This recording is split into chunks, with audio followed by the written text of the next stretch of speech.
The sun gleamed over Buckingham Palace, casting a golden glow on the grand courtyard packed with tourists. Cameras clicked endlessly, capturing the iconic royal guards standing motionless in their bright red uniforms and towering bearskin hats. Their presence radiated authority, an unspoken rule of respect lingering in the air. But not everyone seemed to notice.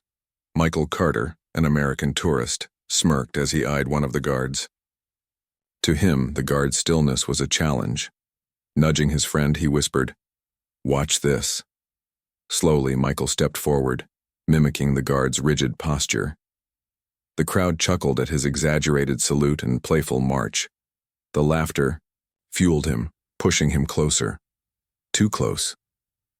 Crossing the invisible line of respect, Michael reached out, fingers aimed at the guard's towering hat. Suddenly, the air shifted. The guard's grip on his rifle subtly tightened, his stance sharpened, radiating silent authority. The playful giggles of the crowd faded into tense silence. Michael's hand hovered mid-air, his smirk faltering as the weight of the moment sank in. Have you ever witnessed someone disrespecting authority? What do you think happened next? What would you do in this situation? Share your thoughts below. And don't forget to subscribe for more real-life stories. The changing of the guard ceremony at Buckingham Palace is a time-honored tradition, drawing thousands of tourists each day to witness the grandeur and precision of British pageantry. The royal guards stand immobile, embodying strength and unwavering duty as they protect the royal family and uphold centuries-old customs. Among these guards is Sergeant James Thornton, a decorated and highly disciplined soldier. Known for his unwavering composure and deep sense of responsibility, James takes immense pride in his role. He understands that every movement, or lack thereof, reflects the dignity and authority of the monarchy. Blending into the crowd is Michael Carter, an energetic American tourist in his late 20s. Eager to make his London trip unforgettable, Michael thrives on mischief and attention. To him, the guard's stoic presence seems more like a tourist attraction than a serious symbol of authority. The challenge of breaking through that stone-faced exterior feels too tempting to resist. Driven by curiosity and the thrill of capturing an unconventional photo, Michael decides to test the limits of the guard's stoicism. He believes their strict discipline is simply for show. What begins as playful fun is about to spiral into a moment of shocking consequence. How would you react if you were the guard in this situation? Michael started with lighthearted mockery, standing at a safe distance from the guards and mimicking their rigid movements. His exaggerated marches and clumsy salutes sparked laughter from the gathering crowd. Emboldened by their amusement, Michael's antics became more daring. He stepped closer, his voice rising with sharp jests and over-the-top salutes, deliberately trying to provoke a reaction.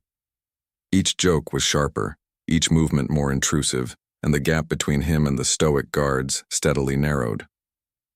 What began as playful teasing was evolving into something far more precarious. James, the guard standing watch, remained motionless. His gaze remained fixed ahead, his training demanding unwavering focus despite the taunts. Internally, however, irritation flickered. Each jeer scraped against his composure, but James silently recited his commitment to discipline. He was acutely aware that any visible reaction could undermine the authority of the guard and disrupt the sanctity of his post. The laughter of the crowd pressed in like a suffocating fog, but James clung to his duty with silent resilience, refusing to grant Michael the reaction he sought. Michael convinced himself that his actions were nothing more than harmless entertainment. The laughter of the crowd reinforced this belief, masking the undercurrent of doubt stirring within him. Yet as he inched closer, he noticed a subtle shift in James's stance, a slight tightening of the shoulders, a minute adjustment of grip. The guard's silence became heavier, more foreboding. Michael felt a flicker of unease but quickly smothered it with another loud joke. The line between playful teasing and outright provocation blurred, and though Michael sensed it, he hesitated to pull back. The atmosphere thickened as Michael leaned in, stretching out his hand toward James's hat, a bold breach of the guard's space. The jovial laughter of the crowd faltered, softening into uneasy murmurs. Tension crackled in the air, palpable and sharp, Michael hesitated for a breath, hand suspended inches away, as James's stoic form seemed carved from stone. In that frozen moment, the weight of his actions began to settle on Michael. The crowd's mood shifted, and the playful spectacle teetered on the edge of confrontation, leaving everyone holding their breath for what would come next. With calculated precision, Sergeant Thornton stamps his boot and loudly commands, "Stand back!" The sudden command jolts Michael and the crowd. The air grows tense. Michael stumbles back, face flushed, realizing the gravity of his actions.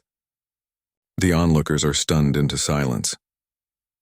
Instead of further reprimanding Michael, James subtly adjusts his posture, signaling security without further disrupting the ceremony. The guards proceed seamlessly, maintaining the dignity of the ritual. The weight of humiliation and the seriousness of the guards' duty dawn on Michael. The crowd's silent judgment stings deeper than any punishment. Do you think the guards' response was justified? Would you have reacted the same way? Michael is quietly escorted away by security, not arrested but firmly warned. The experience leaves him reflective. Alone in his hotel room, Michael watches videos of royal traditions online, realizing how sacred these ceremonies are. He pens a public apology on social media, acknowledging his disrespect. The story closes with a narrative on the importance of respecting authority and cultural traditions. James continues his duty, unfazed but inwardly satisfied that order was maintained, without unnecessary conflict. What did you learn from this story? Would you have acted differently? Summarize the journey, from Michael's playful mockery to the stern yet composed reaction of Sergeant Thornton, and Michael's eventual realization and apology. What would you have done if you were in the tourist's shoes? Comment below and let us know. Don't forget to like, share, and subscribe for more stories that make you think. Curious about more shocking Royal Guard encounters? Stay tuned for next week's story about a child who unknowingly broke royal protocol, and what happened next will surprise you.